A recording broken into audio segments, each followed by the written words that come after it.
Maybe today has been a long day for you. Your mind has carried many thoughts. Your heart has held many feelings. Your body has moved through moments of effort, expectation, or uncertainty. But now, as evening settles like a soft blanket over the world, it is time to rest. Let your breath slow, in and out, gentle as a calm tide against a quiet shore. No need to hurry. Nothing is being asked of you now. You are safe here. You are held. Imagine yourself in a small room, lit only by the tender glow of candlelight. The world outside is hushed, as though creation itself is preparing to sleep. The flame flickers softly, warm and golden, a little like the presence of God, ever near, ever steady, ever real. Let the day fade from your shoulders. Let every burden loosen like sand sliding back into the sea. Feel the soft whisper of peace settling over your spirit, the way evening dew settles on quiet grass. Here, in this stillness, we turn our hearts toward Scripture, but not with urgency, or study, or striving. No. Tonight we rest inside the Word. We breathe it in like gentle incense. We let it wash over us like a warm river, slow and unbroken. Tonight, we'll travel tenderly through 100 gentle truths from the Gospel of Mark, a gospel of footsteps on dusty roads, of healing hands and compassionate eyes, of quiet miracles, soft words, and the nearness of the kingdom of God. The Gospel of Mark moves like a quiet heartbeat, steady, simple, and sincere. It does not rush to explain or justify. It simply shows Jesus, walking, touching, loving, listening, healing, restoring, giving himself away like breath, like bread, like light. And as we drift through these stories, gently, slowly, we will allow each moment to open like a flower in the night, not to analyze, but to receive. To remember that faith is not a task, it is a resting place. So if your thoughts begin to wander, let them. If your eyes grow heavy, allow them to close. This journey is meant to be peaceful, unhurried, like a pilgrimage through starlit fields. You are not alone. Christ is near. His presence is not loud or forceful. It is quiet, like a hand resting lightly over yours. So now, release any tension remaining in your breath. Let warmth settle in your hands, your chest, your shoulders. Feel your body sinking softly into rest. Close your eyes. Take a deep, slow breath, and let the peace of God surround you like a gentle night sky. Our pilgrimage through the Gospel of Mark begins now. Rest and listen and be at peace. Fact 1.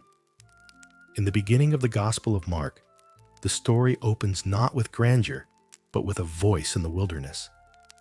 John the Baptist stands beside the Jordan River, beneath a sky wide and open. He calls the people to return, not in fear, but in longing. The river waters move slowly past his feet, reflecting the early light, whispering of cleansing and beginning again. And then Jesus comes. He steps into the river, not because he needs cleansing, but to stand with us in our humanity, our need, our hope. When he rises from the water, the heavens do not stay silent. They open gently, and the Spirit descends like a dove, soft, tender, and sure. A voice, warm as sunrise, speaks, "You are my beloved Son. In you I am well pleased." And love fills the quiet world. Fact 2. After the baptism, Jesus is led into the wilderness. Mark tells it simply, quietly, a place of solitude where the wind carries the scent of dust and distant stars. The desert is not always harsh. Sometimes it is where the soul learns to breathe. Jesus spends 40 days there, not abandoned, but attended by angels. In the stillness, he meets hunger, silence, and the gentle clarity of purpose. The wilderness becomes a sanctuary of becoming, where strength is shaped without noise. Think of this whenever you feel alone in quiet seasons. Sometimes the wilderness is not punishment. Sometimes it is preparation. A place where heaven draws nearer than we realize.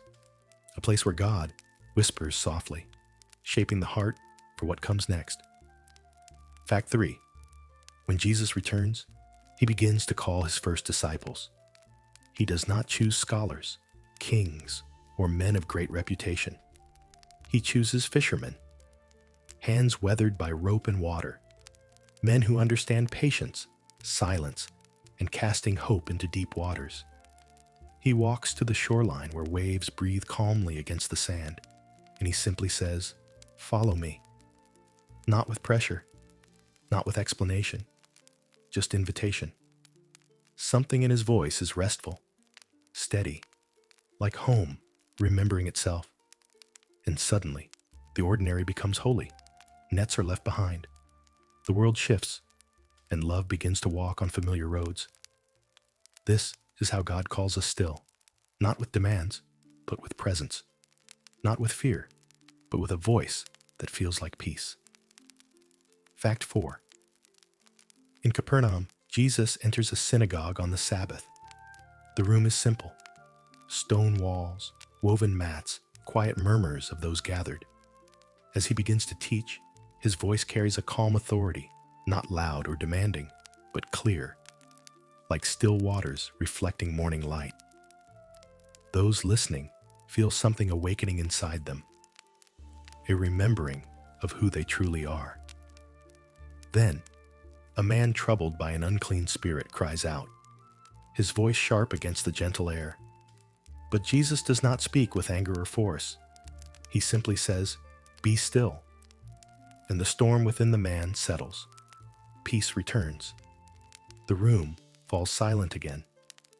Those watching do not understand everything, but they know this: where Jesus is, peace is stronger than chaos, and even darkness must rest in his presence. Fact 5. Soon after, Jesus goes to Simon and Andrew's home. It is an ordinary house. Clay walls, warm oil lamps, the quiet scent of bread.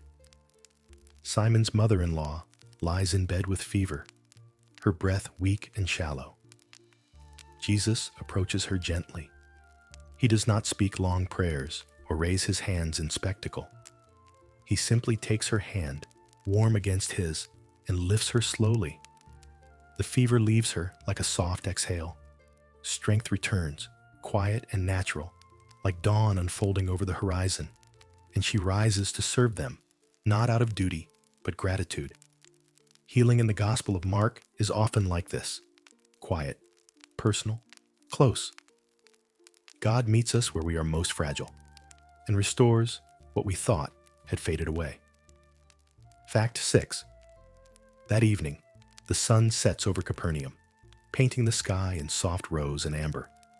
As the light fades, people begin to gather outside the door. The sick, the weary, those carrying invisible burdens. They come because hope has found its way into their town. Jesus steps outside into the cool night air. The stars begin to appear overhead, and he heals, not in haste, not in exhaustion, but with compassionate presence, one life at a time. There is no crowd too large for his attention, no pain too small for his care. Each person matters. Each touch is a whisper of divine tenderness. And under that quiet sky, the whole town seems to breathe easier, as though peace has settled over it like a soft blanket of warm night. Fact 7. The next morning, before the village awakens, Jesus slips away to a solitary place. The sky is still dim, touched only by the earliest blue of dawn. The world is quiet. No footsteps, no voices, only the soft rustle of wind moving through the grass. Jesus kneels in the stillness, not to escape others, but to commune with the Father. This moment reminds us that even the Son of God found rest in silence. Prayer was not rushed or crowded. It was gentle breathing in the presence of love. When the disciples eventually find him, eager to pull him back into the demands of the day, Jesus is already refreshed, centered, and peaceful. The quiet has prepared him. This is a whisper for your spirit too. Sometimes, the most sacred place is simply the quiet moment where you allow yourself to breathe in God's nearness. Fact 8. A man with leprosy approaches Jesus, slowly, carefully, carrying both physical pain and the heavy loneliness of being separated from others. In those days, leprosy was not only illness, it was isolation. He kneels and whispers, "If you are willing, you can make me clean." Jesus does not step back. He steps closer. His hand reaches out and touches the man, a touch he may not have felt in years. And Jesus says softly, "I am willing." The healing is immediate, like warm light filling a darkened room. But even beyond the healing is the tenderness, God choosing closeness where others saw distance. This story reminds us that nothing we carry, no fear, no shame, no wound, is too untouchable for the love of Christ. His love crosses every distance to restore us. Fact 9. Soon after, Jesus returns to Capernaum, and the house where he is staying fills with people so quickly that there is no room left, not even near the door. The air is warm with expectation. 4 friends arrive, carrying a paralyzed man on a mat. They cannot reach Jesus through the crowd, but instead of turning away, they climb to the roof, remove the clay and branches, and gently lower their friend into the room below. Their love is determined, quiet, and unwavering. Jesus sees the man, but he also sees their faith, the kind of faith that carries another when they cannot walk on their own. And he heals the man, restoring both body and spirit. This moment teaches us that sometimes faith looks like friendship, steady, patient, and willing to climb. Fact 10. As Jesus walks along the lakeshore, he sees Levi, also called Matthew, sitting at his tax collector's booth. The air smells of water and wood, and the gentle slosh of waves rests in the background. Levi is a man others avoid, seen as a collaborator with oppressors, a sinner, an outsider to holiness. Yet Jesus' eyes do not look at him with judgment. They look with invitation, calm, steady, knowing. Jesus says only 2 words, "Follow me," and something in Levi's heart awakens. He rises, leaving behind the coins, the records, the old identity that weighed upon him.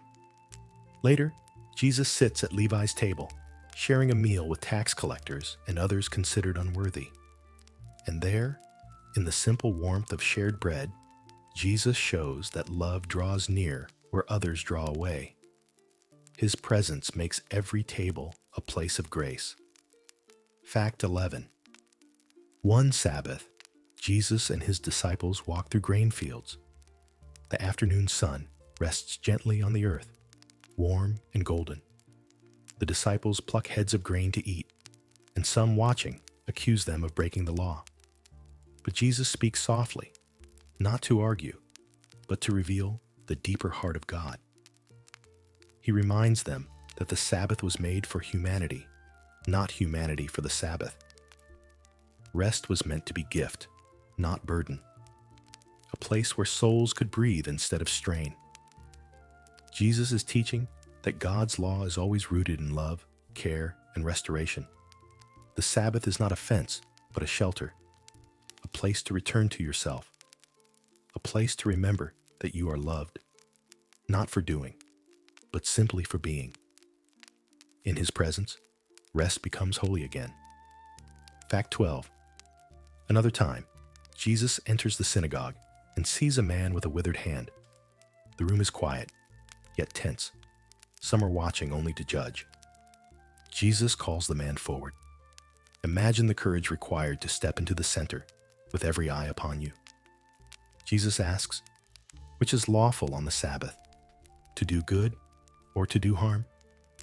The silence that follows feels heavy, but Jesus' compassion is steady, unwavering. He tells the man, stretch out your hand. And as he does, the hand is restored, whole, warm, living.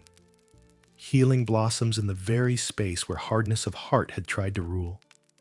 This moment whispers a truth we can rest in. God's goodness is never on pause. His mercy does not wait for an appropriate day. Love acts now, and love restores what was thought to be lost. Fact 13. By the lakeshore, crowds gather around Jesus, longing to hear his words. The water reflects the soft blue of the sky, and gentle waves carry the murmurs of the people. Jesus steps into a small boat and sits, allowing the lake itself to carry his voice to everyone gathered. The scene is calm, unhurried, teaching wrapped in simplicity. He speaks of seeds and soil, of light and purpose, of the quiet ways God works in the human heart. There is no performance here, no grandeur, just a teacher sitting near water, speaking truths that unfold softly, like petals opening in morning light. In this moment, we are reminded that faith does not need noise to grow. Sometimes, truth takes root in silence, where the heart listens without defense, and the soul remembers it was made to receive love. Fact 14. One evening, Jesus says to his disciples, "Let us cross to the other side." They step into a boat as twilight deepens. The sky dims into navy and silver, and a calm night wind touches the surface of the Sea of Galilee. Jesus rests, laying his head on a cushion, weary from the day. Then a storm rises, unexpected, fierce, overwhelming. The waves crash, the wind howls, and fear grips the disciples' hearts. They wake him, desperate, trembling. Jesus rises and speaks not in panic, but with gentle certainty. Peace, be still. The wind quiets. The water's smooth. Night becomes calm again. And the disciples realize something profound. Even when Christ appears to be sleeping, he is never absent. The peace he brings is not the absence of storms, but the presence of a love deeper than fear. Fact 15. When Jesus arrives on the other side of the sea, a man tormented by many unclean spirits meets him. He has been living among tombs, isolated, broken by the weight of his suffering. No one has been able to help him, and many fear him. But Jesus does not fear. He sees the man, truly sees him, beneath the pain, beneath the torment, beneath the chaos. And he speaks with authority that is gentle yet undeniable. Darkness lifts. The man becomes calm, clear, whole, sitting quietly at Jesus' feet, clothed and restored. The transformation is not loud. It is peace returning to a soul that had forgotten what peace felt like. Jesus sends the man home to share what mercy has done. The message is simple and eternal. No soul is too lost for the love of Christ to restore. Not then, not now, not ever. Fact 16. Jesus returns to the village where a synagogue leader named Jairus comes to him in desperate hope. His daughter is ill, her breath faint, her life slipping like sand through open fingers. Jairus falls at Jesus' feet, not with pride, but with pleading love. Jesus goes with him, walking through narrow streets filled with murmurs and dust. And as they go, the journey becomes slow, interrupted, delayed by the needs of many. Yet Jesus does not hurry. He is never rushed by fear. When news comes that the child has died, sorrow hangs heavy in the air. But Jesus says softly, "Do not be afraid. Only believe." In that moment, he invites Jairus and us into a trust deeper than what our eyes can see. Faith is not denial of reality. It is resting in the one who holds reality in his hands. Fact 17. Along the way to Jairus' home, a woman moves through the crowd. She has suffered for 12 long years. Pain, weakness, and isolation shaping her days.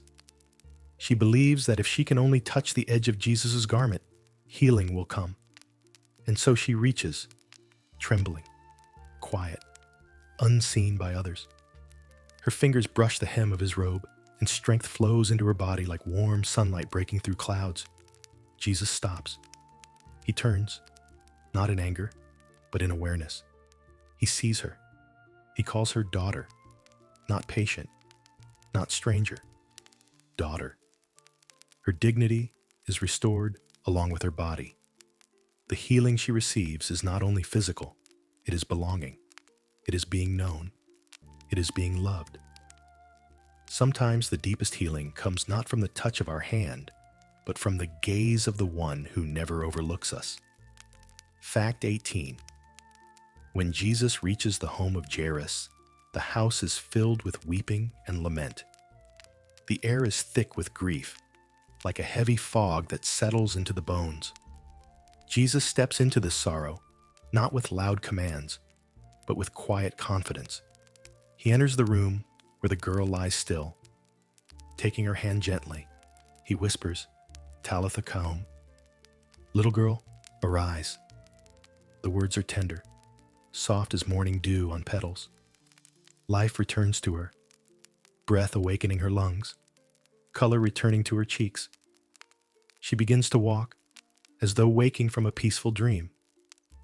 Jesus tells them to give her something to eat, a small detail that shows how God cares not only for miracles, but for everyday needs. Love restores and love sustains. In this moment, we learn that death is not the final word, not in the presence of Christ. Fact 19.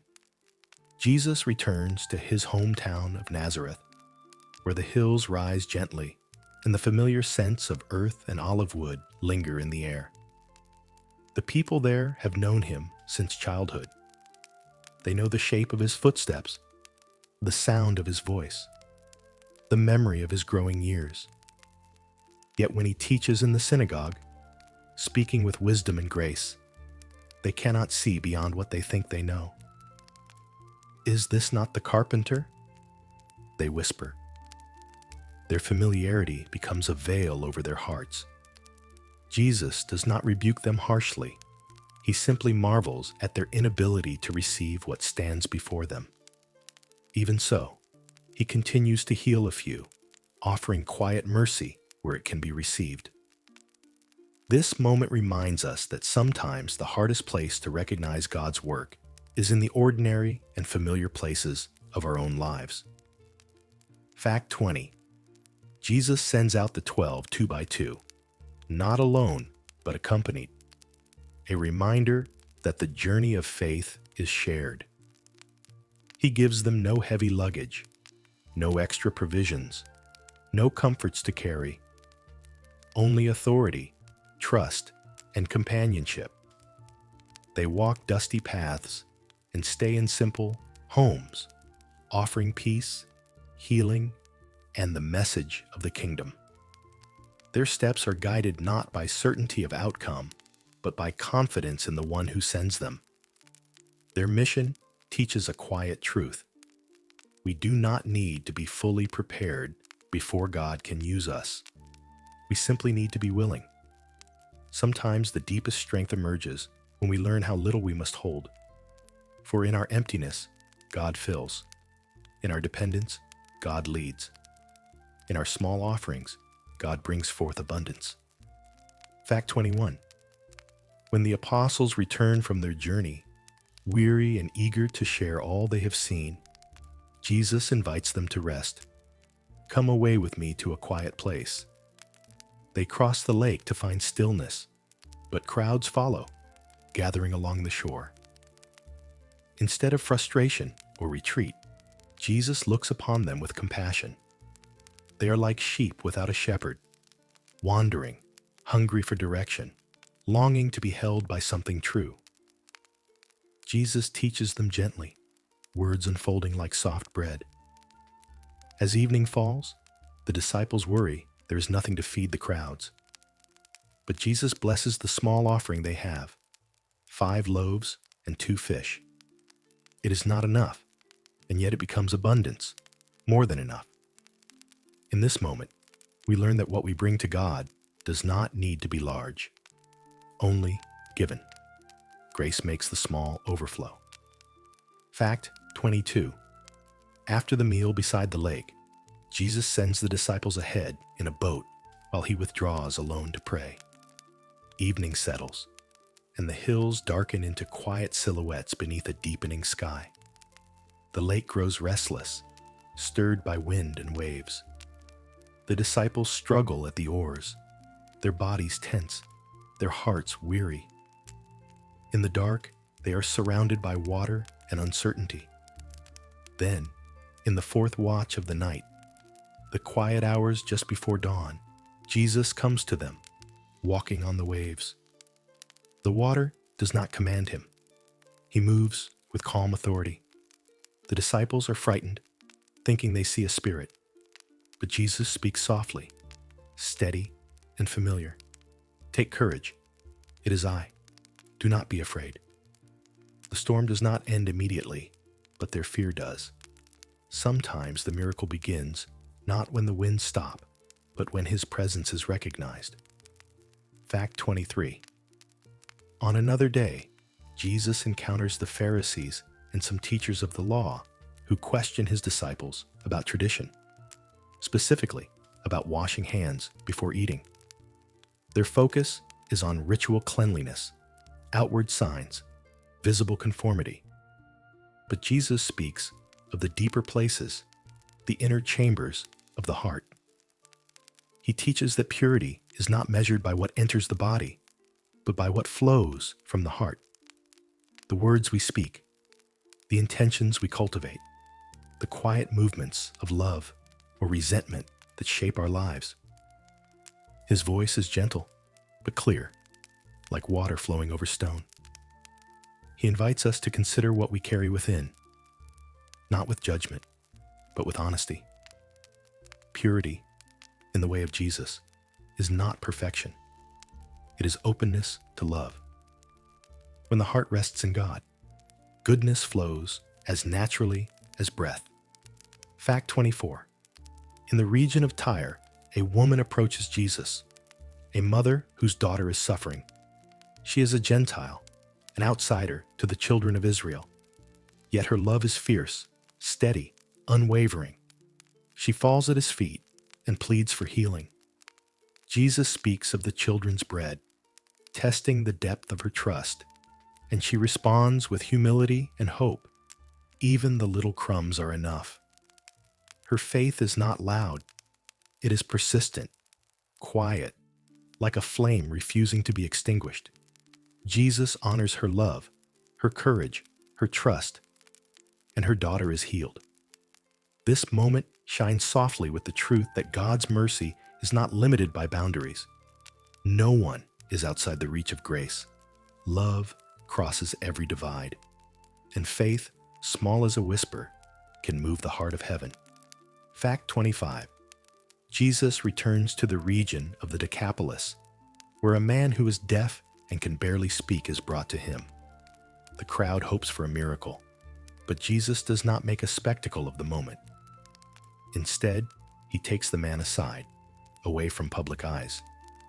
Here, healing becomes intimate, gentle, and personal. Jesus touches the man's ears and his tongue, meeting him in the very places of his struggle. Then he looks toward heaven and whispers, Ephphatha, meaning, be opened. The man's ears are cleared. His voice begins to form words freely, like a song remembered after a long silence. Jesus does not heal at a distance. He draws near. This healing teaches us something tender about God's heart. He does not simply restore what is broken. He restores with compassion, presence, and honor, meeting us exactly where our pain resides. Fact 26. A great crowd follows Jesus for days in a remote place. They are hungry, not only for food, but for truth, comfort, and the nearness of something holy. Jesus looks at them with deep compassion. He tells his disciples, "I have compassion for these people." His concern is not just for their spirits, but for their physical hunger as well. Once again, only a small amount of bread and fish is found. 7 loaves, a few fish, yet it is enough. Jesus blesses the food and breaks it, and it multiplies gently in his hands. The crowd eats until they are satisfied, surrounded by open sky and quiet hills. There is a softness to this moment, an invitation to trust that God not only sees our needs, but cares to meet them. The miracle is not loud.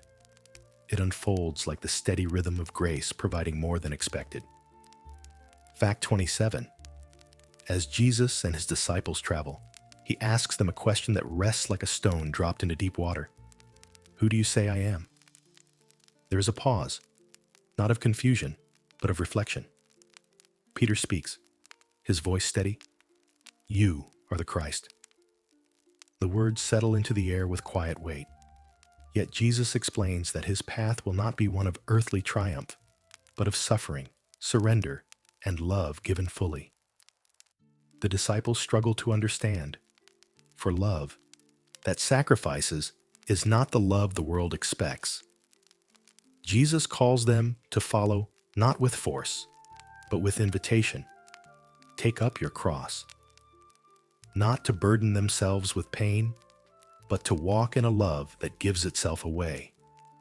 This moment reminds us that faith is not only about believing in who Jesus is, but about being shaped by his way of selfless love. Fact 28. High upon a mountain, Jesus takes Peter, James, and John with him. The air is thin and cool, and the sky stretches wide above them. In the stillness, something sacred happens. Jesus is transfigured before their eyes. His clothes become radiant, shining with a brightness no earth-made light could match.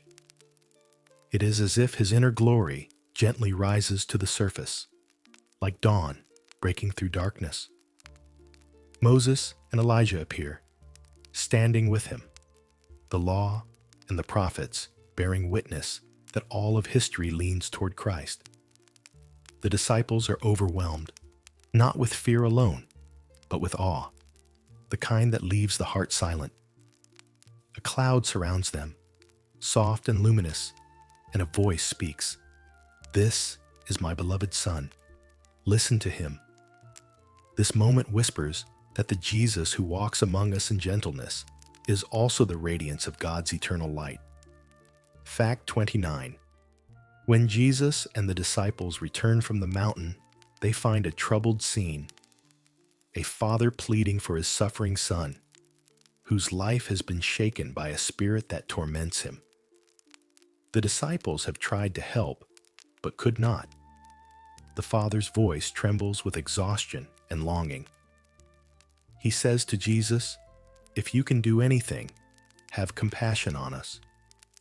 Jesus responds gently, "All things are possible for the one who believes." And the Father, honest and open, whispers one of the most human prayers in all of Scripture. "I believe. Help my unbelief." Jesus does not reject this partial faith. He honors it. He heals the child. Here we learn that faith does not have to be perfect to be real.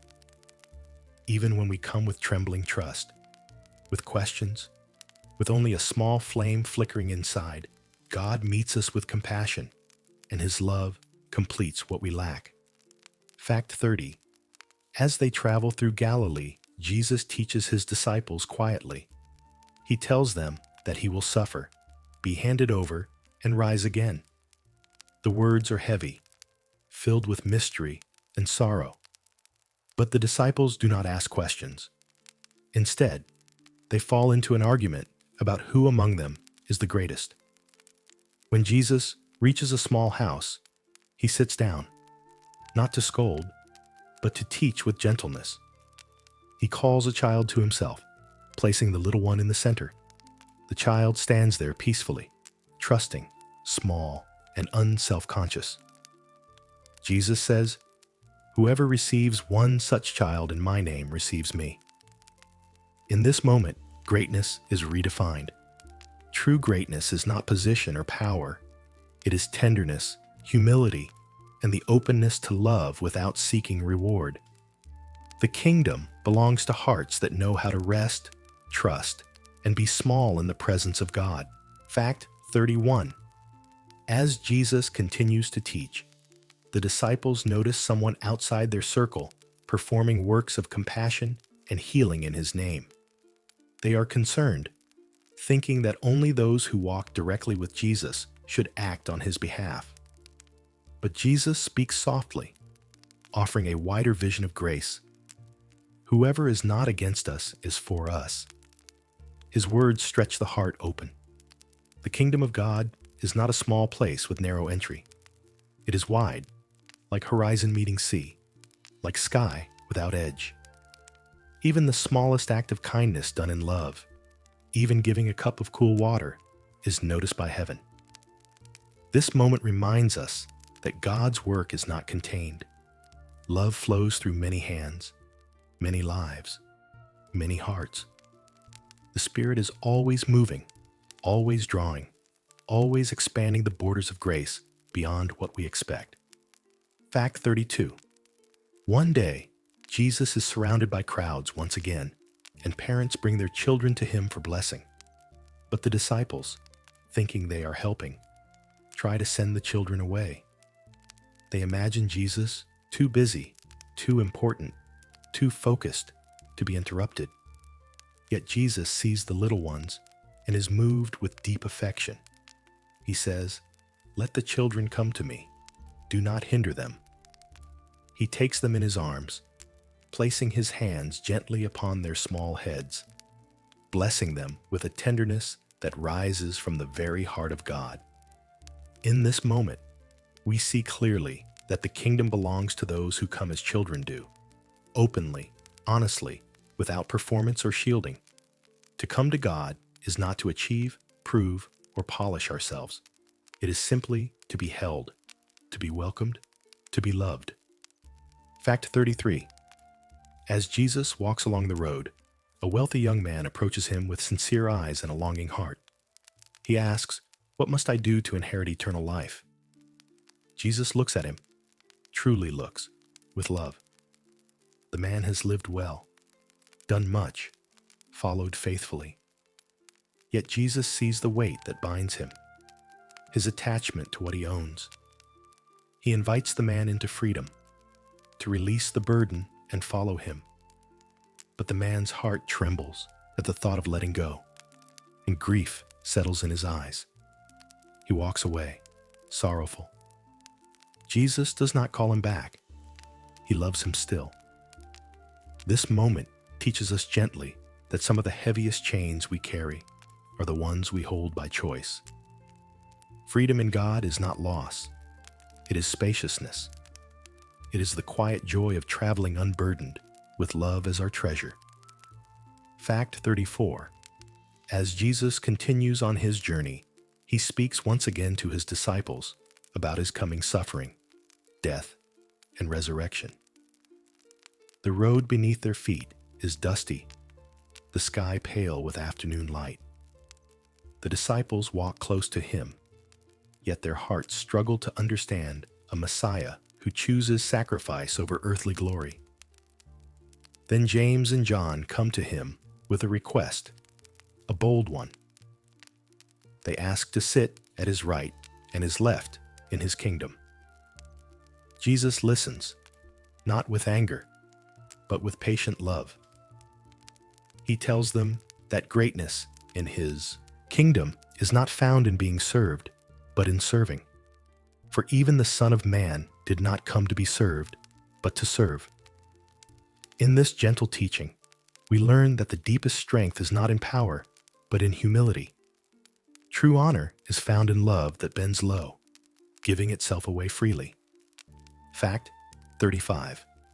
As Jesus and his followers approach Jericho, the road is busy with travelers and the sound of footsteps in the dust. Along the roadside sits Bartimaeus, a blind man wrapped in a worn cloak. He cannot see, but he listens, and he hears that Jesus of Nazareth is passing by. His heart stirs with longing, and he begins to cry out, "Jesus, Son of David, have mercy on me." Many tell him to be silent, to sit quietly, to remain unseen. But his voice only grows stronger, fueled by hope. Jesus stops, in the middle of all movement, all noise, and calls for him. Bartimaeus rises, throwing off his cloak, leaving behind what once defined him. Jesus asks gently, "What do you want me to do for you?" And the man replies, "Rabbi, I want to see." His vision returns, clear and new. Faith, even when ignored by others, is always heard by Christ. Fact 36. As Jesus arrives in Jerusalem, the city is alive with festival anticipation. Crowds gather, waving palm branches like green rivers in the air. They lay their cloaks upon the road, forming a soft path beneath his feet. They shout, "Hosanna!" a cry that means both praise and plea. Save us. Help us. Jesus enters, not on a war horse, but on a humble donkey. This is not a king of conquest, but a king of peace. The breeze carries sunlight across stone walls and temple towers, and hope flickers in the hearts of the people. Yet Jesus does not revel in the celebration. His eyes see deeper, past the moment's joy, into the days that are coming. Still, he receives their love.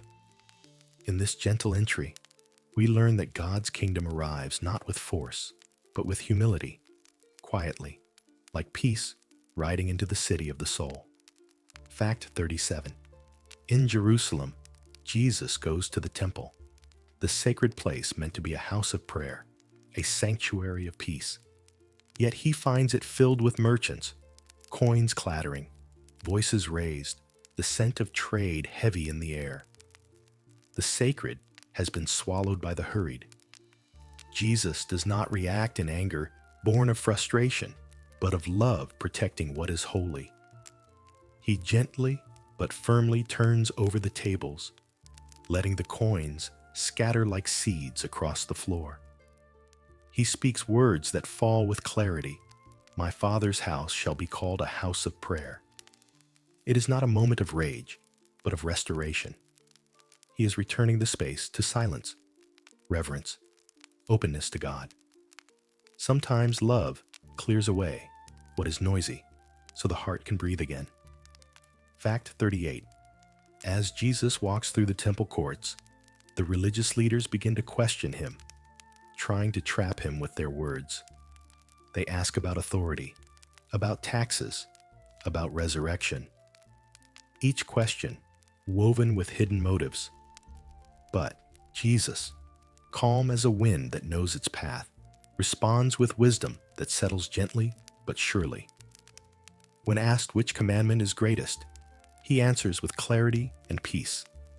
Love the Lord your God with all your heart, soul, mind, and strength, and love your neighbor as yourself. In that moment, all complexity falls away. Faith is not a maze of rules. It is love, deep, steady, complete. A love that flows upward to God and outward to others. A love that anchors and softens, that guides and restores. The heart of faith is simple, gentle, true. Fact 39. One day in the temple, Jesus observes people placing their offerings into the collection. Many wealthy individuals contribute large sums, their coins ringing clearly in the air. Then a widow comes, quiet and unnoticed by most. She places 2 small copper coins, almost nothing in the eyes of the world. But Jesus sees her completely. He tells his disciples that she has given more than all the others, because she gave not from abundance, but from trust. Her offering is not measured by amount, but by heart. Her faith shines like a tiny flame glowing steadily in the dark. This moment shows us that God does not ask for what we cannot give. He receives the gift that is offered with sincerity, whether small or great. In God's eyes, the smallest offering made with love becomes a treasure beyond measure. Fact 40. As the disciples leave the temple with Jesus, they admire the great stones and towering structures, strong, impressive, built to seem unshakable. But Jesus speaks of a time when even these mighty walls will fall. His words are not meant to frighten, but to remind them that nothing built by human hands lasts forever. The world changes. Kingdoms rise and fade. Seasons turn. Yet Jesus speaks with calm assurance about remaining watchful, steady, rooted in trust rather than fear. He invites the heart to rest, not in what can be seen, touched, or held, but in the enduring presence of God. There is a quiet wisdom here. Even when the visible world shifts around us, there is a deeper foundation beneath our feet. God remains. His love endures. His kingdom stands unshaken. Fact 41. In Bethany, Jesus sits at table in the home of Simon the leper. The room is simple: clay walls, flickering lamplight, the soft scent of evening. A woman enters, carrying an alabaster jar of pure nard, a perfume precious and costly. Without hesitation, without words, she breaks the jar and pours the fragrance over Jesus. The scent fills the room, sweet and warm, resting in the air like a blessing. Some object, calling it waste, but Jesus defends her, his voice gentle yet full of honor. She has done a beautiful thing to me. Her gift is not practical, but it is pure. Not measured, but wholehearted. Love sometimes looks extravagant to the world, but to God, it is simply love. This moment reminds us that worship is not always efficiency or order. Sometimes it is fragrance poured freely from a grateful heart. Fact 42. During the Passover meal, Jesus gathers with his disciples in an upper room. The oil lamps glow softly, casting warm golden light upon familiar faces. The table is set with simple bread and wine. Jesus takes the bread, blesses it, breaks it, and offers it to them, saying, "This is my body, given for you." Then he takes the cup, rich with deep red wine, and says, "This is my blood of the covenant, poured out for many." His voice is quiet, calm, tender. The disciples may not fully understand, but the moment settles into their souls like seeds planted in fertile soil. Here, love does not merely speak, it gives itself away. The meal becomes a promise of presence, a whisper that even in suffering, God is near. The table becomes a place where heaven bends close, and love becomes sustenance for the journey. Fact 43. After supper, Jesus leads his disciples to the Garden of Gethsemane. The night air is cool. The olive trees stand like silent witnesses, and the moon casts gentle silver across the ground. Jesus asks his closest companions to keep watch with him, to remain near in this hour of sorrow. Yet even in their love, they do not understand the weight he carries. Jesus moves a little farther, kneels, and prays. His prayer is not grand or poetic. It is deeply human. "Father, not my will, but yours." His soul trembles with the coming suffering, yet he surrenders in trust, love, and obedience. The silence of the garden holds his tears, his strength, and his devotion. Here we glimpse that true courage is not the absence of fear. It is love choosing faithfulness even when the path leads through darkness. Fact 44. Soon the quiet of the garden is broken by the sound of footsteps, lantern light flickering among the trees. Judas arrives, leading those who seek to arrest Jesus. He approaches with a kiss, a sign once meant for affection, now carrying the weight of betrayal. Jesus does not recoil. He does not condemn. His voice is steady, sorrowful, gentle. The disciples react with confusion and fear, but Jesus remains calm.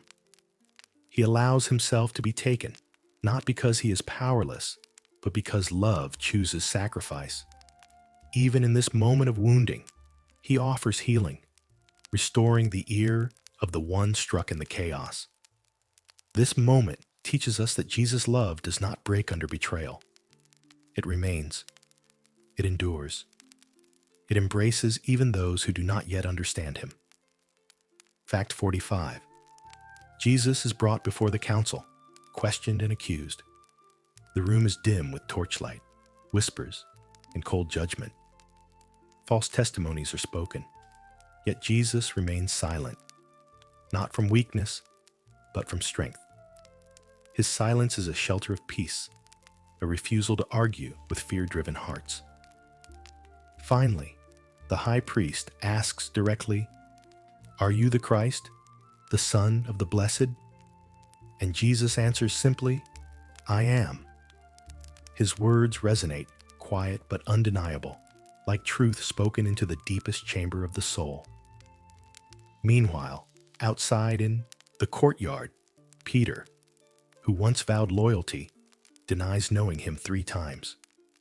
The rooster crows, and Peter weeps. Yet even this moment holds tenderness. Jesus does not abandon Peter. He will restore him with love. The story continues not with shame, but with redemption, waiting gently in the dawn. Fact 46. Jesus is brought before Pilate, the Roman governor. Morning light filters through stone arches, and the murmuring of a gathered crowd fills the air. The accusations are harsh, but Jesus remains composed, calm in a sea of hostility. Pilate senses the innocence in him, but the pressure of the crowd builds like a rising storm. It is here that the world's fear of love becomes clear. The crowd chooses Barabbas, a man of violence, over Jesus, the Prince of Peace. Pilate washes his hands, but the decision is already stained with sorrow. Jesus does not resist, nor does he curse those who condemn him. His silence is not defeat. It is love refusing to break. Even in this moment of injustice, he is thinking of redemption, not revenge. The Lamb of God walks toward suffering with a heart still open, still willing, still full of grace. Fact 47. The soldiers lead Jesus away, and they clothe him in a purple robe. A crown of thorns is placed upon his head, not in honor, but in mockery. Yet even now, in this cruelty, Jesus remains gentle.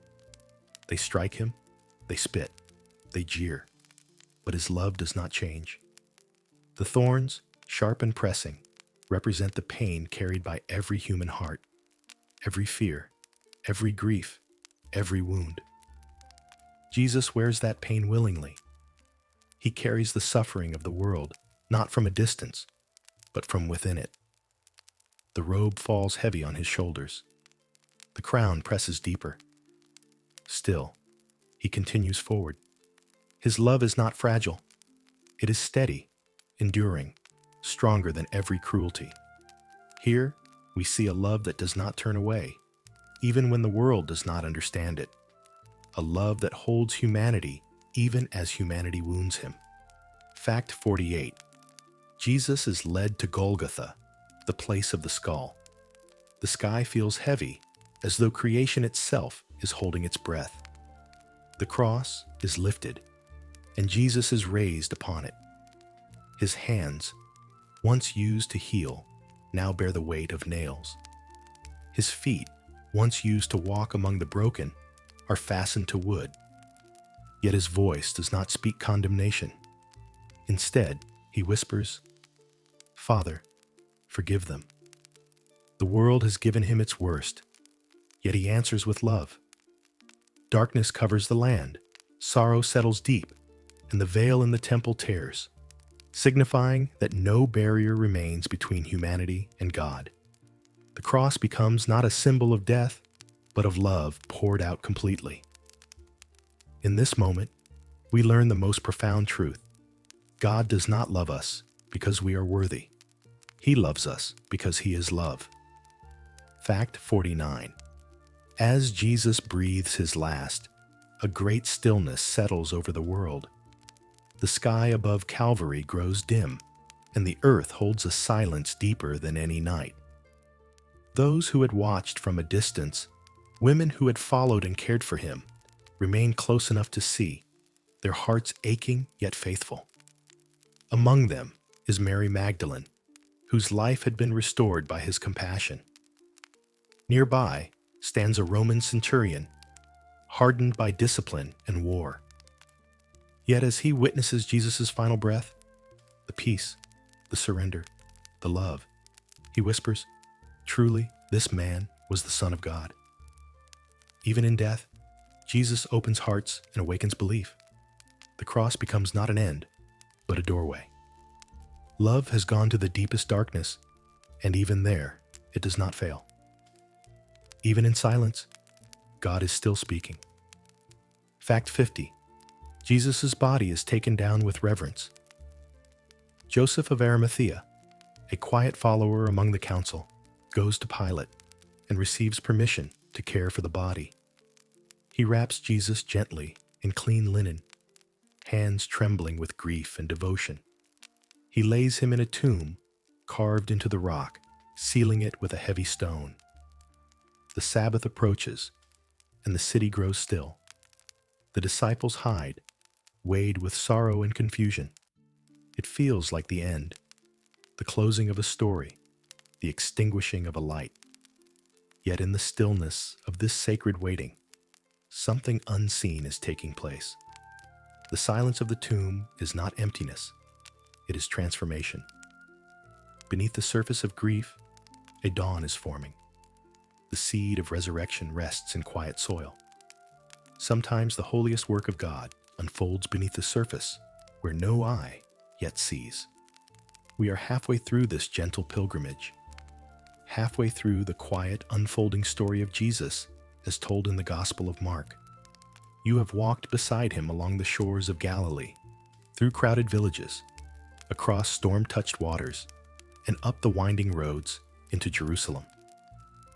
You have seen His compassion in the eyes of the suffering, His tenderness in the touch of healing, His peace in moments of trial. Now, we have stood in the stillness of the tomb, where the world seems to hold its breath. Take a moment here, simply to rest. Let your breath soften, in and out, with no hurry. Feel the quiet around you, like the hush that settles over the earth before dawn.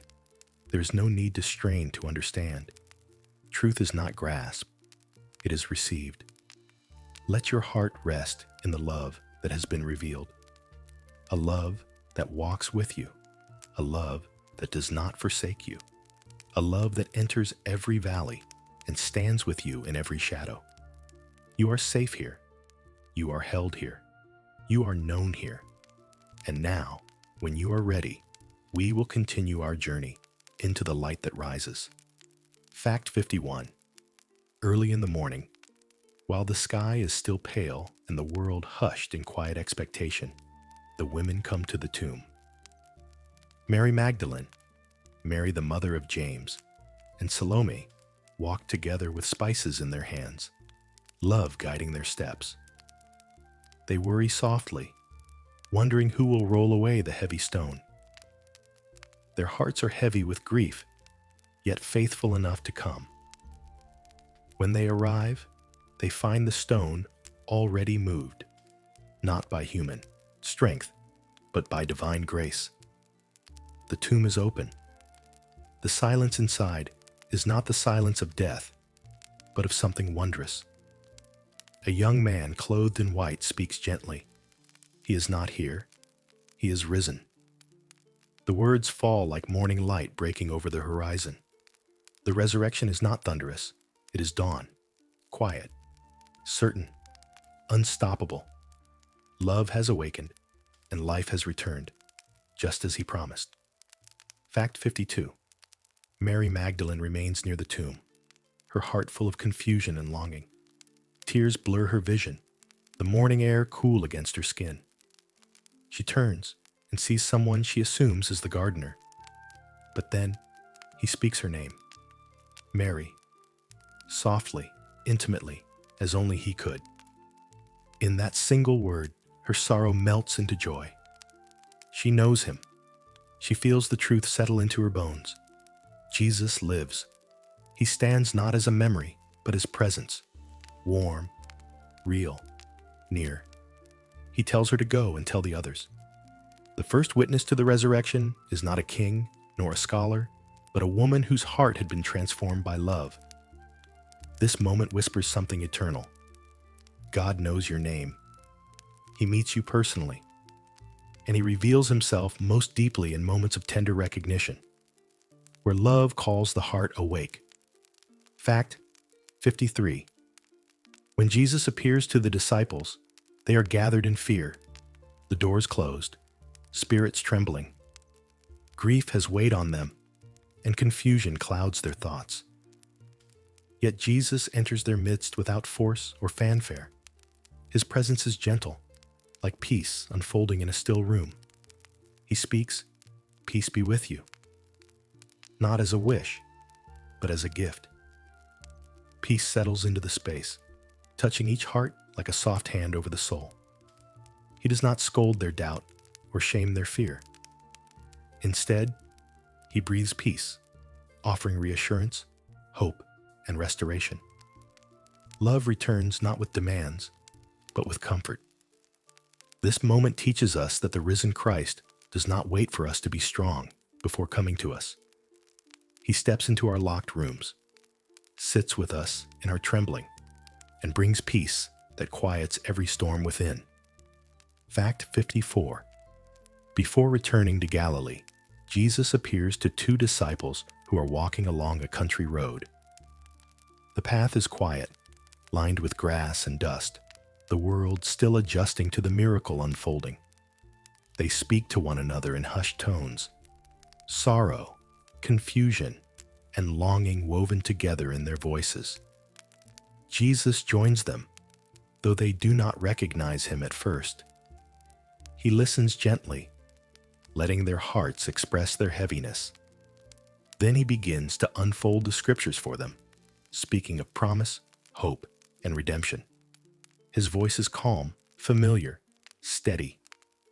When they sit together to share a meal, he blesses the bread and breaks it. And in that tender, everyday gesture, their eyes are opened. They see him. Recognition blooms like sunrise. Sometimes the presence of Christ is closest in quiet moments, in shared meals, in slow steps along familiar paths. Fact 55. In Galilee, Jesus meets the disciples again by the sea. The morning mist rests on the water, and the waves move with gentle rhythm. The disciples are fishing, returning to what they once knew, their hearts still unsure of what the future holds. Jesus stands on the shore and calls out to them, guiding them to cast their nets once more. When the nets fill with an abundance of fish, something awakens in their hearts, a recognition deeper than sight. They know it is him. Peter, overwhelmed by the sudden warmth of love rising within him, jumps into the water and swims to Jesus. On the shore, a small fire crackles softly, and Jesus has prepared a meal. The Savior of the world cooks breakfast for his friends, a reminder that divine love is not distant or grandiose. It is close, practical, nourishing, and deeply kind. Fact 56. After they eat, Jesus turns to Peter, the one who had denied him 3 times, and calls him gently back into love. He asks, "Do you love me?" Not to shame him, not to accuse him, but to restore him. Each time Peter answers, "Yes, Lord, you know that I love you," Jesus responds, "Feed my sheep." The past is not held against him. The failure is not remembered as final. Peter is not dismissed. He is entrusted with purpose. Love redeems. Love restores. love begins again. In this moment, we learn that no failure is too great for grace to heal. God does not define us by our worst moments. He calls us forward into new beginnings. With tenderness, Jesus places Peter's heart back into peace and invites him into a life shaped by compassion and service. Fact 57. Jesus gathers his disciples one final time on a quiet hillside in Galilee. The wind moves gently through the grass, and the sunlight rests warm upon the earth. They have walked with him through joy, sorrow, confusion, and wonder. Now they stand in the presence of the risen one, not as students only, but as beloved companions. Jesus speaks with calm clarity, not rushing, not pressing, just offering truth as one offers bread to the hungry. He tells them to go into all the world, to share the good news of love, mercy, and redemption. But he also promises something more, that they will not go alone. He speaks of the Holy Spirit, the breath of God, who will fill, guide, and strengthen them. This moment teaches us that every calling God gives is matched by the presence of God himself. We are never sent without being held. Fact 58. Before ascending, Jesus lifts his hands in blessing. It is a gesture he has made many times, over children, over bread, over the sick and weary. But now it carries the fullness of his journey. Compassion offered in every touch, every word, every step. The disciples watch as he is taken up, rising like morning light returning to the heavens. There is no fear in this moment, only awe, a deep and quiet wonder. And then the world falls still again. The hillside remains, the wind continues, and the disciples stand together, their hearts changed forever. They do not scatter in despair. They walk forward in trust, for the story has not ended. It has opened. Jesus has not left them behind. His presence, once beside them, now lives within them, and through them, love will continue to walk the earth. Fact 59. The disciples return to Jerusalem, not in sorrow, but in worship.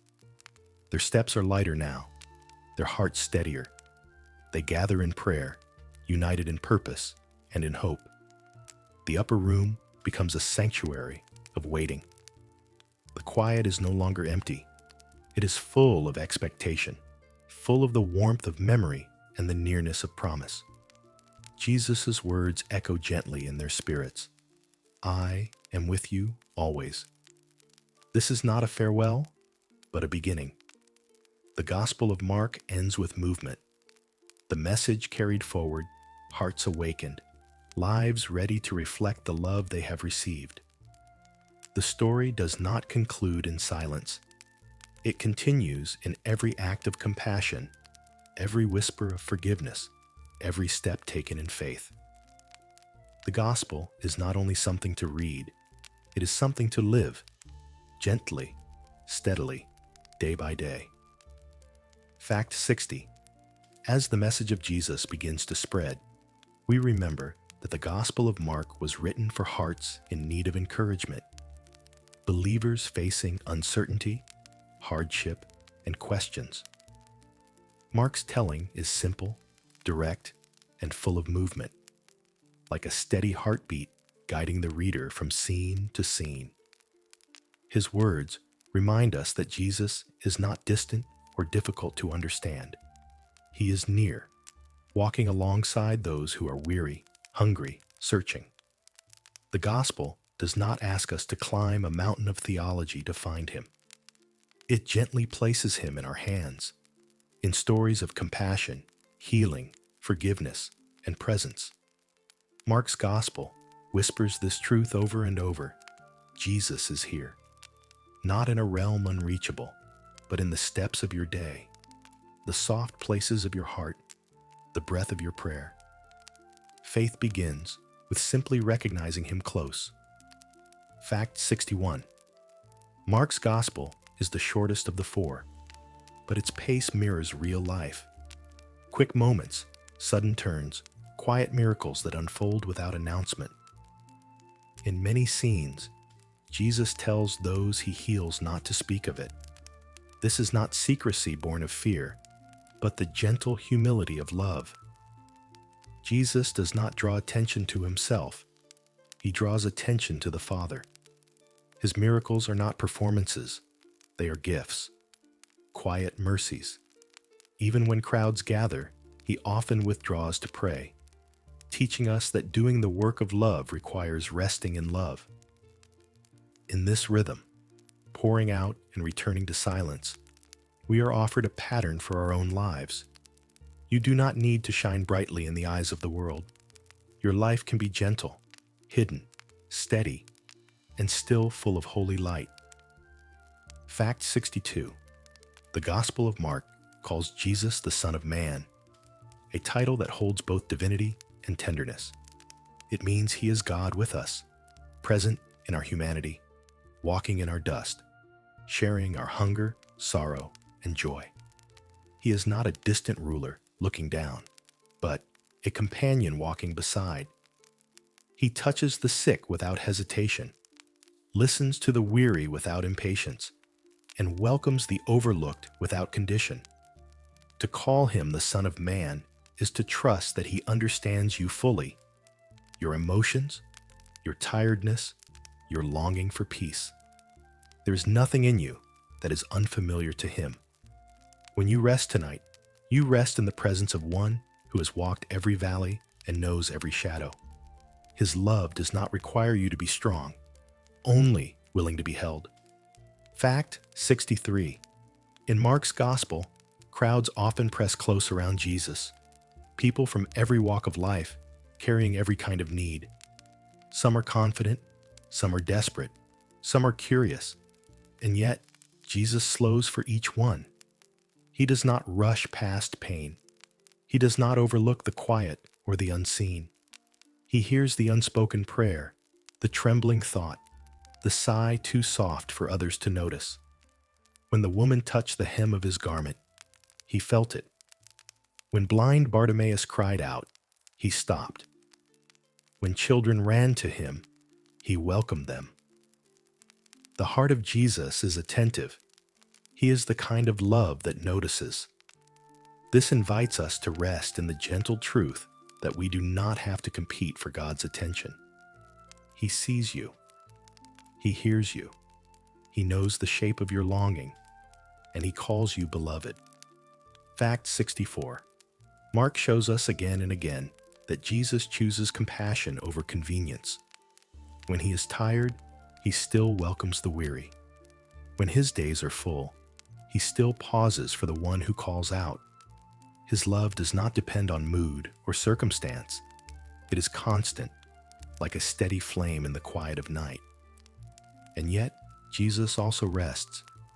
He withdraws to lonely places to pray, showing us that love is not sustained by endless giving, but by returning to the one who is the source of life.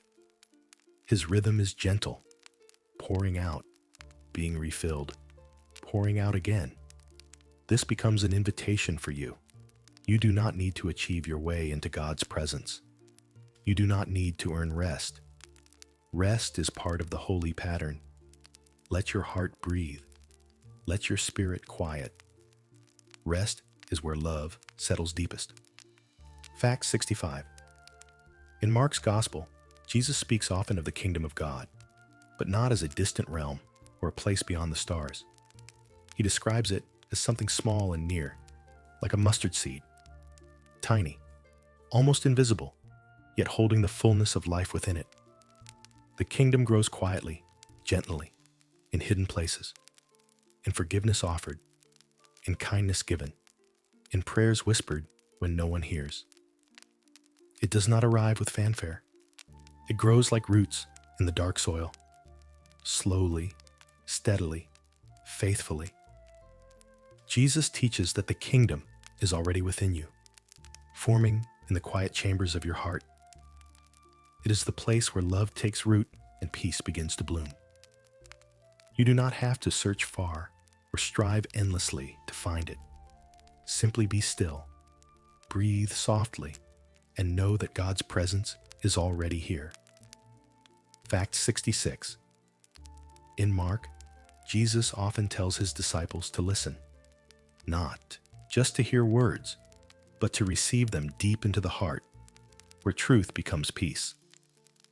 When he teaches in parables, stories of seeds and lamps, fields and harvest, he invites them to lean inward, to notice not only what is spoken, but what is stirred. The parables are not puzzles to solve. They are doorways into quiet understanding. They teach us that God speaks gently, like a whisper carried on still air.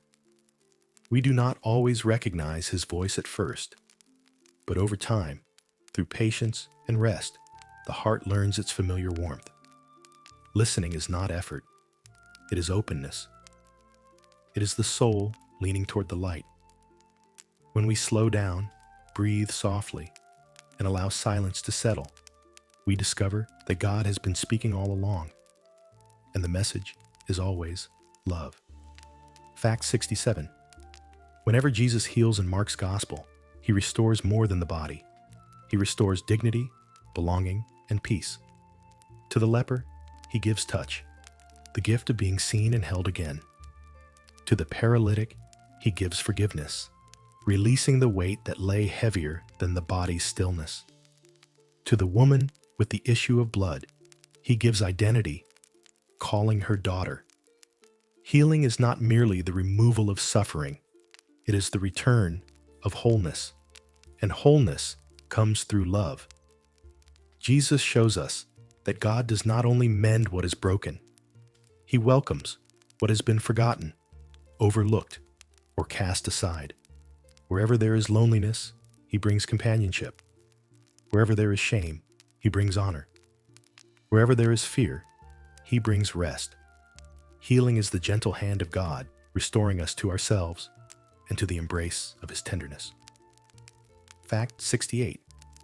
Mark shows us that Jesus is never hurried. Even when others rush, worry, or push, Jesus moves with the quiet pace of peace. He teaches us a rhythm of life that is unforced, like the slow unfolding of a flower at dawn, like the tide rising and falling with steady grace. When we feel stressed, overwhelmed, or pulled in many directions, we can remember the steps of Jesus. One moment at a time, one person at a time, one breath at a time. He invites the weary to come to him, not to strive harder, but to rest deeper. Rest is not escape. It is returning to the presence that has always been holding you. Tonight, as your body softens and your breath slows, you can let go of what does not need to be carried. God is already here. Rest in him. Let peace return slowly, like dawn. Fact 69. In Mark's gospel, Jesus gently corrects the disciples when they misunderstand his way. They often expect power, triumph, and recognition. But Jesus speaks of a kingdom shaped by humility, generosity, and quiet love. He teaches that the first shall be last, and the greatest among us is the one who serves. This is not a lesson of self-denial that drains the heart, but of love that frees it. To serve is to recognize the sacred in every person, to move through the world with open hands instead of clenched fists. It is to trust that gentleness is not weakness, but strength anchored in peace. Jesus shows that leadership is not found in control, but in compassion. In offering comfort, listening deeply, walking beside the weary, we reflect his heart. This is how the kingdom grows, slowly, softly, through love that does not insist on being seen. Fact 70. There are moments in Mark where Jesus tells those he heals to keep silent. This is sometimes called the messianic secret, but it holds a quiet wisdom. Jesus does not want people to follow him because of spectacle or miracles. He wants hearts that are drawn by love, not by awe or curiosity alone. He invites a relationship rooted in trust and tenderness, not excitement or sensation. The most meaningful faith grows slowly, like embers that warm rather than sparks that flare and fade. This teaches us that spiritual growth is not dramatic. It is gentle and steady. It happens in quiet mornings, in soft prayers, in small acts of kindness, in choosing peace when the world calls for urgency. Faith deepens not by striving to prove we believe, but by resting in the one who already loves us completely. Fact 71. Mark shows Jesus repeatedly entering places others avoid: tombs, sickbeds, lonely roads, and the margins of society. He does not fear suffering. He moves toward it with compassion. To the overlooked, he brings attention. To the outcast, he brings welcome. To the brokenhearted, he brings presence.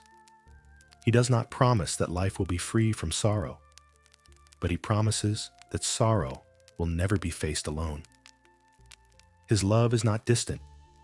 It is embodied. It walks dusty roads, sits beside tears, and listens without rushing. This is the heart of God revealed. Not a throne far away, but a presence close enough to rest your head upon. When you feel unseen, forgotten, or tired, remember this: Jesus steps gently into the very places where you ache, and he stays. His nearness is comfort. His nearness is peace. Fact 72. In Mark, when Jesus feeds the multitudes, he begins not with abundance, but with what is already present. A few loaves, a few fish, small, simple, ordinary. He does not ask for more. He simply blesses what is given, and in his hands, the small becomes enough. This teaches us something deeply comforting. God does not require us to be extraordinary. He does not demand that we come with full strength, perfect faith, or flawless peace. He asks only for what we already have: our small hopes, our tired prayers, our quiet trust. When we place these into his hands, gently, without fear, he blesses them. He multiplies them. Peace grows. Strength returns. Love expands. The miracle is not in how much we bring, but in the one to whom we bring it. What feels insufficient to us is already enough for him to begin his work of grace. Fact 73. Mark shows that Jesus cares deeply for those who feel forgotten. When he heals the man who was lowered through the roof, he sees not only the physical need, but the longing of the heart. He says first, "Your sins are forgiven." Before strength returns to the legs, peace enters the soul. Sometimes the deepest healing we need is not of the body, but of the places inside us where we carry regret, fear, or shame. Jesus speaks to those hidden places with gentleness. His forgiveness is not reluctant. It is steady, warm, and immediate. He does not make us earn it. He does not require perfection before offering love. He sees the faith that trembles, the faith that is unsure, the faith that tries, and he honors it. In this quiet exchange, we learn that healing begins with being seen, fully, tenderly, without judgment, and being loved still. Fact 74. In the calming of the storm, the disciples cry out in fear as waves rise high around them. They ask, "Teacher, do you not care that we are perishing?" It is a question born not of disbelief, but of feeling overwhelmed. Jesus rises, speaking peace to the wind and water. "Be still." The storm quiets, but then he turns gently to the disciples and asks, "Why are you afraid?" Not as a rebuke, but as an invitation to look deeper. The storm was loud. The waves were strong. But fear grew not from the storm, but from forgetting the one who was with them. This moment reminds us that peace does not come from the absence of difficulty, but from the presence of Christ in the midst of it. When life feels like swirling water and rising wind, we do not need to conquer the storm. We need only remember the one who stands beside us, calm and unshaken. Fact 75. In Mark, when Jesus speaks of faith, he does not describe it as something large, forceful, or impressive. He describes it as a seed, small, quiet, easily overlooked. Faith does not need to begin strong. It begins as a whisper, a longing, a soft leaning of the heart toward God. The disciples often misunderstood faith as certainty or boldness, but Jesus gently teaches that faith is trust that grows slowly, like a seed unfolding beneath the soil. A seed is hidden at first. It is not admired.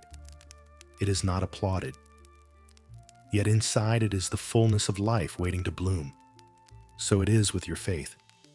Even the smallest amount, held openly before God, is already enough.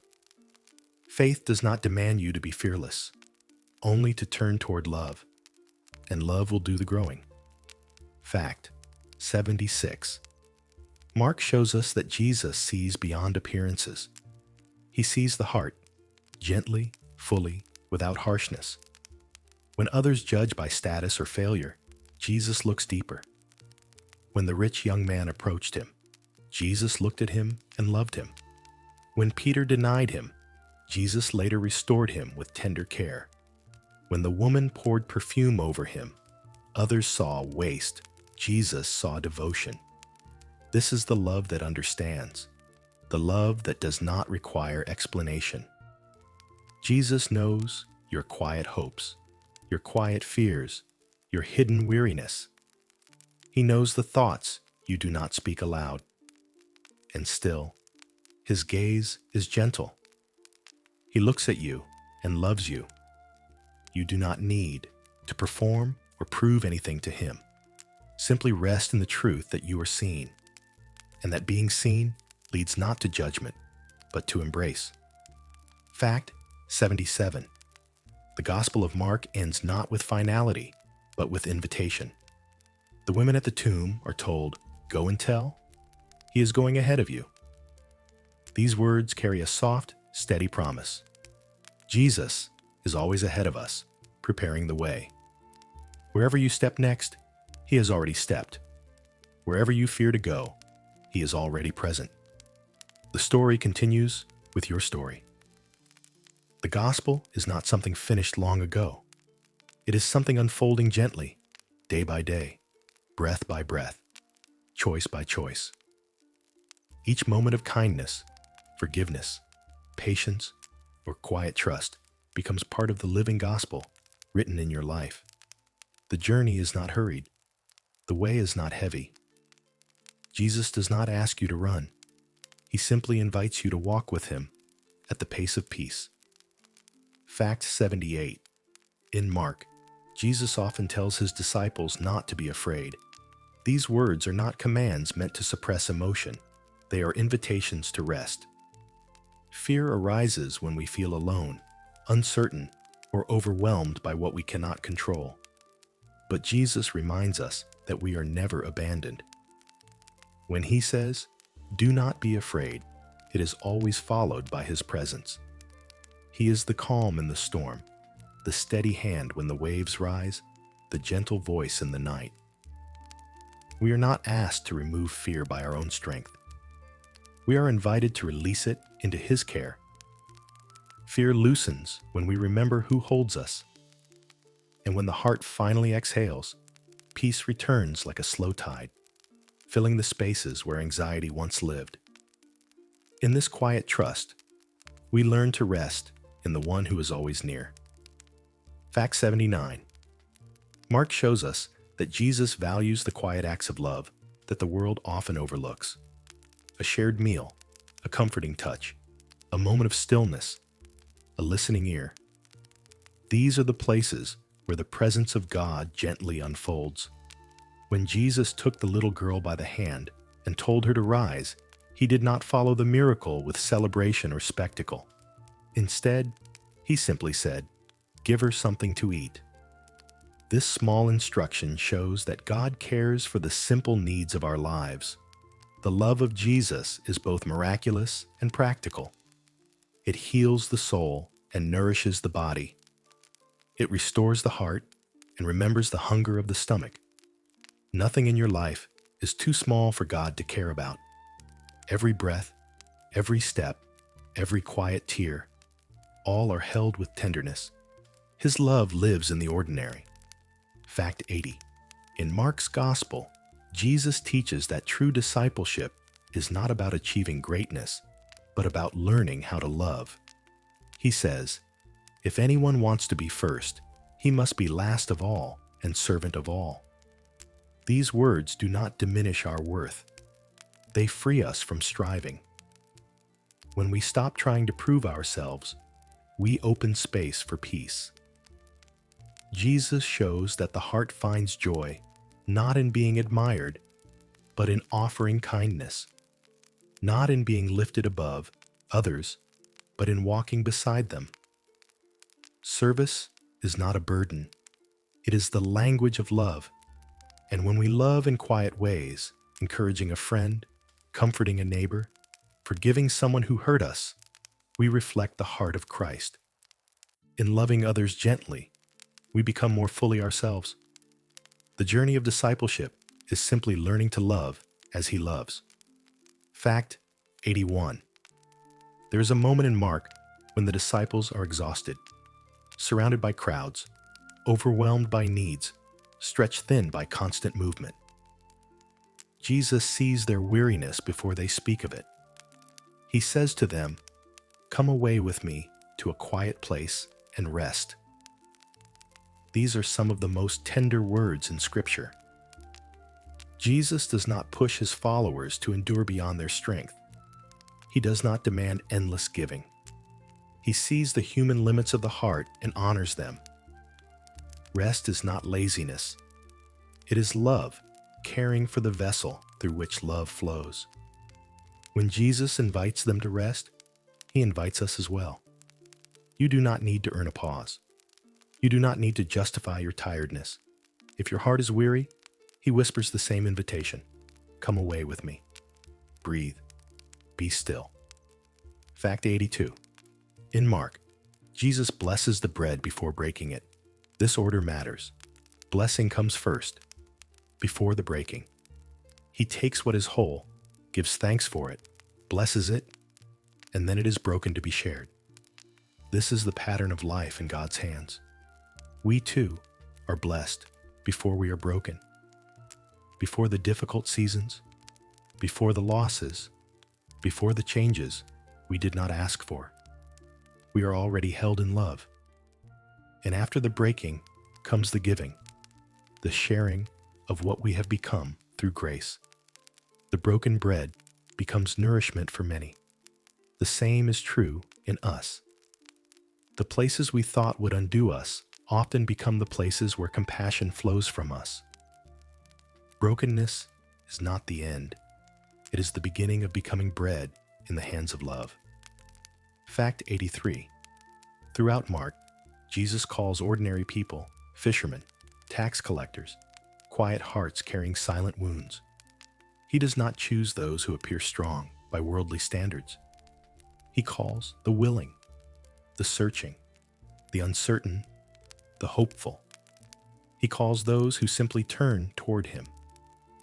The beauty of discipleship in Mark is that it does not begin with perfection, only with a walking step. The disciples misunderstand, grow afraid, doubt, and fall short. Yet Jesus remains with them. He teaches, He guides, He waits, He restores. This is how God works with us. He does not demand instant transformation. He walks with us through every stage of becoming. You are not behind. You are not failing. You are not forgotten. You are simply in the process of being gently shaped by love. One breath, one moment, one soft turning at a time. Fact 84. In Mark's Gospel, Jesus honors questions. Many come to him with uncertainty, confusion, or longing, and he receives them with patience. The father who cried, "I believe, help my unbelief," was not turned away. His honesty became the doorway to healing. Jesus does not require perfect confidence to respond with compassion. He meets us in the middle of our uncertainty, in the quiet spaces where faith and doubt intertwine. Faith is not the absence of questions. It is the willingness to bring those questions to God. When we offer our uncertainty to Him, it becomes an opening for grace. You do not need to silence your questions to be loved. You do not need to resolve everything before resting in His presence. God welcomes the honest heart, the heart that trembles, wonders, reaches, and whispers, "Stay with me." And He does, always. Fact 85. One of the most beautiful patterns in Mark is how Jesus touches those in need. He touches the leper, the blind, the grieving child, the weary mother-in-law. His touch restores what has been lost, not just health, but dignity and belonging. In a world where many were pushed aside, Jesus draws close. His touch says, "You are not unclean. You are not forgotten. You are not alone." This tenderness reveals the heart of God. The divine does not remain distant, observing from afar. He enters our humanity, skin to skin, presence to presence. When fear tells us we are too broken, too tired, too wounded, Jesus responds with nearness. His love is not a concept. It is a presence that holds and heals. And even now, though His hands are not physically here, His touch remains through comfort, through stillness, through the quiet reassurance that you are deeply loved. Let your heart rest in that warmth, like being held under a soft blanket of peace. Fact 86. In Mark, Jesus speaks often of the heart, not the outward life, not the reputation others see, but the inner sanctuary where desires, fears, and hopes are held. He teaches that transformation begins within, like seeds taking root in soil unseen. True change is gentle, gradual, steady. We are not asked to force ourselves into holiness. We are invited to allow love to soften us. A softened heart forgives more easily, listens more deeply, and breathes more peacefully. Jesus reminds us that what flows from the heart shapes how we see the world. When love dwells within, everything looks different, lighter, warmer, kinder. So tonight, as the body rests and the mind quiets, the heart may continue its quiet work, softening, opening, receiving. No hurry, no pressure, just a slow unfolding of peace within the sanctuary of your soul. Fact 87. In Mark, when Jesus calls His disciples, the invitation is simple: follow me. He does not hand them a list of qualifications. He does not ask them to prepare or improve themselves first. He calls them just as they are: weary, imperfect, unsure, and unfinished. And they follow, not because they fully understand, but because something in His presence awakens a quiet hope. This is how the spiritual journey begins for us as well. Not with certainty, but with willingness. We do not have to see the entire path before we take the first step. We simply respond to the gentle pull of love. Following Jesus is not about striving to become worthy. It is about resting in the truth that we are already loved. As we walk with Him, step by step, the heart gradually opens, the spirit softens, and peace begins to unfold like a slow, warm dawn. The journey is not rushed. It is walked at the pace of grace. Fact 88. In Mark, Jesus teaches that the Word of God is like seed scattered across the earth. Some falls on rocky ground, some among thorns, some on rich, soft soil. The seed is always full of life, full of potential, full of promise. What changes is the soil, the heart that receives it. And our hearts, too, are not always consistent. Some days we are open, receptive, ready. Other days we feel hardened, distracted, overwhelmed. Jesus is not frustrated by this. He continues to sow, patiently, generously, lovingly. He trusts that in time, the soil will soften, rain will fall, roots will form, growth will come. This parable teaches us to be gentle with ourselves. Spiritual growth is not linear. It rises and falls, opens and closes, like breathing. But every moment of openness, even the smallest, allows love to settle deeper. And that is enough. God works in the slow, hidden places where no eye sees and where transformation quietly blooms. Fact 89. Throughout Mark's Gospel, we see that Jesus never forces himself upon anyone. He invites, he offers, he knocks softly, but he never demands. Love cannot be compelled. It can only be chosen. Even when Jesus stands before those who doubt, those who resist, those who turn away, he remains gentle. His love is steady, patient enough to wait, kind enough to stay near. This teaches us something profoundly comforting. God does not push you. He does not rush your healing. He does not demand that you be ready before you are. He simply stays close, like quiet light at the edge of your awareness, warm and constant. And when your heart is ready, even just a little, he is there to receive that opening with tenderness. The journey of faith is not about speed. It is about being held in love until your spirit trusts again. Tonight, as you rest, you are held in that love, safe, seen, and gently carried.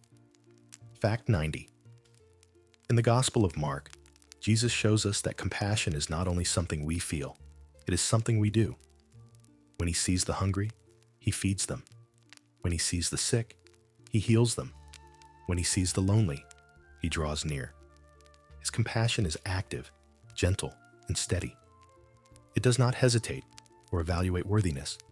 It responds to need. And yet, Jesus' compassion is never rushed. He does not hurry past the person in front of him. He stops. He listens. He honors their story before offering healing. This teaches us that love grows most deeply when we are fully present.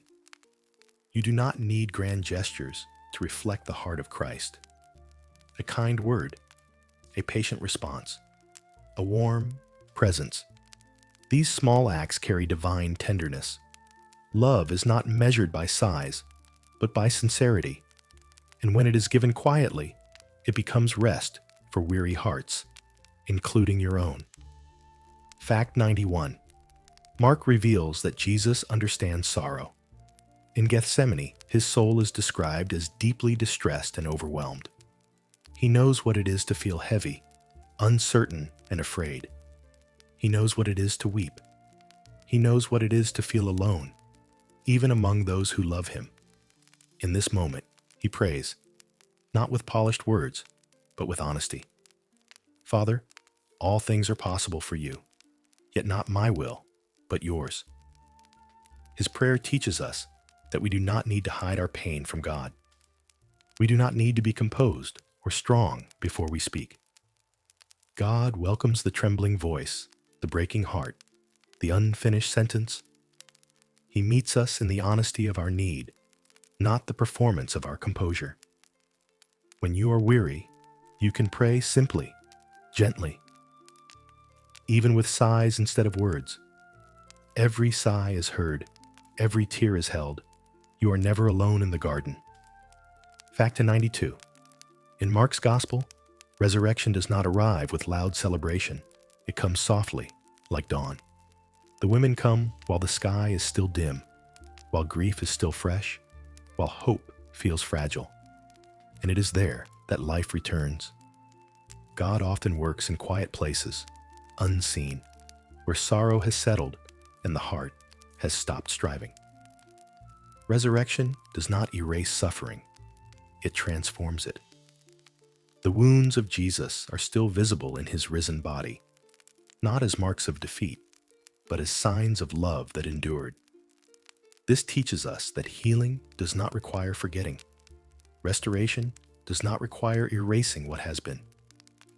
Instead, God breathes new life through the very places where the heart has been broken.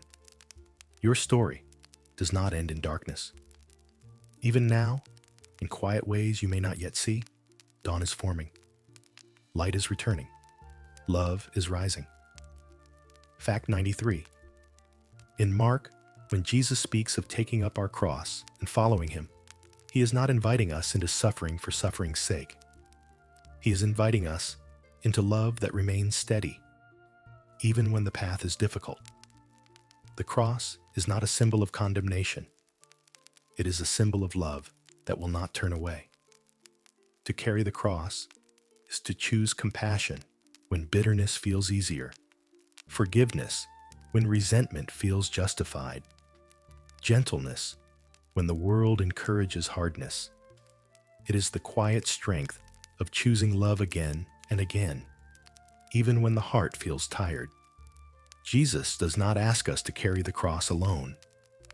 He walks with us, step by step, breath by breath. The cross becomes bearable because it is shared. And when we carry love into hard places, those places slowly soften. God transforms what once felt heavy into something meaningful, shaping the heart into something spacious, tender, and deeply alive. Fact 94. In Mark, the Transfiguration is a moment of quiet wonder. Jesus leads Peter, James, and John up a high mountain, far from the noise, far from the crowds, far from the demands of the day. There, his appearance changes. His clothing becomes radiant, shining with light like early morning breaking through darkness. Moses and Elijah appear beside him, symbols of the law and the prophets, now fulfilled in him. A cloud surrounds them, soft and luminous, and the voice of the Father speaks, "This is my beloved Son. Listen to him." The disciples do not know what to do. Awe fills the air like holy silence. This moment teaches us that sometimes, before action, before understanding, before answers, there is wonder, there is light. There is the simple truth that Jesus is beloved, and we are too, in him. When your heart rests in that truth, even for a moment, it knows peace. Fact 95. In Mark's telling, Jesus is both deeply human and fully divine. He hungers, he grows tired, he seeks solitude, he feels sorrow. And yet, his presence carries healing, peace, and authority unlike any other. This duality teaches us something beautifully comforting. God understands what it means to be human. He knows the ache of longing, the weight of uncertainty, the heaviness of fatigue. He knows how it feels to walk through days that are busy and nights that are quiet. Because Jesus walked among us, our humanity is not something God is distant from. It is something he has shared. This means you never need to hide your weakness from him. You never need to pretend to be strong. You can come exactly as you are, tired, gentle, hopeful, weary, searching, and know that you are understood. In God, humanity is not rejected, but embraced, blessed, and made whole.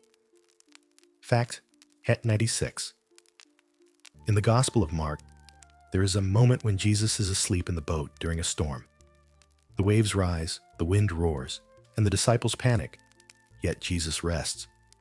This is not a rest of indifference, but of deep trust. He knows that the Father holds all things, even the wind and the sea. When we see him sleeping, we are glimpsing a peace that does not depend on circumstances. The disciples cry out, and Jesus awakens, not with frustration, but with gentle authority. He speaks, "Peace, be still," and the storm quiets. This moment teaches us that peace is not found in escaping life's storms, but in knowing who is with us in the boat. Even when your emotions rise, even when fear trembles in your chest, God remains calm, steady, and near. You can rest because He rests in perfect trust. You are not alone on the waters. Fact 97. In Mark, there is a scene where a father brings his son to Jesus, overwhelmed with worry and desperate for help. The father's faith is fragile, trembling, uncertain. He says, "If you can do anything, help us." Jesus responds with gentleness, not rebuke. The father cries out, "I believe, help my unbelief." And Jesus heals the child. This is one of the most comforting truths in Scripture. God receives imperfect faith. He does not require confidence, eloquence, or certainty. He receives the faith that shakes, the faith that doubts, the faith that reaches even when unsure. Your belief does not need to be strong, only sincere. And even when your faith feels small, God meets you in that smallness with love. He helps you believe. He strengthens you slowly, tenderly, like a parent holding a child close until the trembling quiets. You are safe to be honest with Him. Your fragile faith is already enough. Fact 98. In Mark, Jesus welcomes children with open arms. Children are not asked to prove wisdom, achievement, or spiritual understanding. They simply come, curious, trusting, unguarded. Jesus says, "Whoever does not receive the kingdom of God like a child shall not enter it." This is not a warning, but an invitation. It tells us that the kingdom is not entered by accomplishment, discipline, or perfection. It is entered by openness. A child knows how to wonder, how to trust, how to rest in another's care. A child knows how to be held. Jesus invites us to return to this simple posture, not knowing all the answers, not carrying the world alone, not holding our hearts in tight protection, just being held. Tonight, as you breathe slowly and the day loosens its grip, you may rest in the arms of God. As a child rests in peace, completely loved, completely safe. Fact 99. In Mark, when Jesus speaks of loving God, He does not describe it as a task to accomplish or a standard to achieve. He describes it as the natural movement of the heart when it rests in the one who made it. Love the Lord your God with all your heart, soul, mind, and strength. This love is not forced. It is not earned. It is not something we must create out of effort. It grows naturally as we notice His gentleness, as we remember His nearness, as we breathe in the quiet assurance that we are held. Loving God is simply responding to the love already given, like a flower turning toward sunlight without being told. Tonight, as your body softens and your thoughts quiet, let love rise, not from striving, but from resting. You are already in the light. You are already loved. Fact 100. In Mark, Jesus' final words to His followers are filled with peace and purpose. He does not leave them in confusion or uncertainty. He leaves them in love. He tells them that the good news, the news that God is near, gentle, merciful, and present, is meant to be shared. Not with urgency, not with pressure, but with kindness. The gospel is not a message of fear. It is a message of hope. It says, "You are not alone. God has come close. Love has walked the earth in human steps. And now, through every gentle word, every act of compassion, every quiet moment of forgiveness, that love continues." Your life, too, becomes part of the message, not by effort, but by simply being touched by grace. You carry the presence of Christ wherever you go, like a lantern glowing softly in the night. Take a moment here, dear heart. Let your breath slow.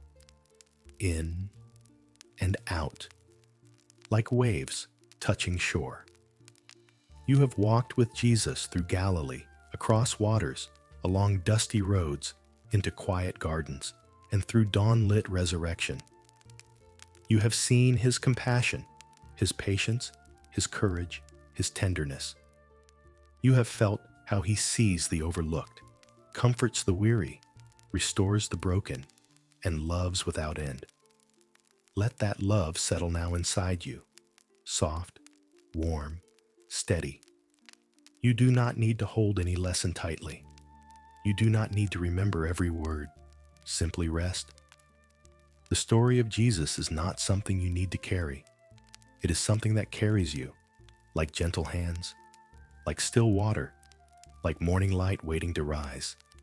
When you are ready, softly say, "Begin the outro," and I will guide you into peaceful rest. Amen.